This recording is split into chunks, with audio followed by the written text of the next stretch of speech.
Assalamualaikum dan salam sejahtera. Nama saya Melissa Farhana dan hari ini saya ingin berkongsi tentang mengapa saya memilih untuk menjadi pengawas pembimbing rakan saya atau lebih dikenali sebagai PRS.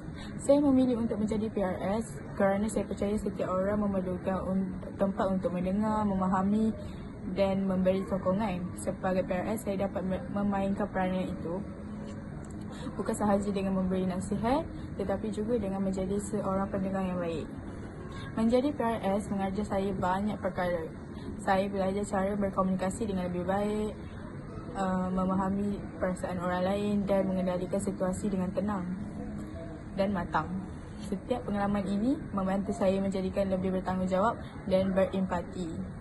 Saya berharap dengan menjadi PRS, saya dapat memberi inspirasi kepada semua orang dan rakan-rakan sentiasa positif dan tidak berputus asa apabila menghadapi masalah. Terima kasih kerana mendengar dan saya berharap perkongsian ini memberi anda sedikit inspirasi tentang pentingnya menjadi seorang yang peduli dan membantu orang lain. Sekian, terima kasih.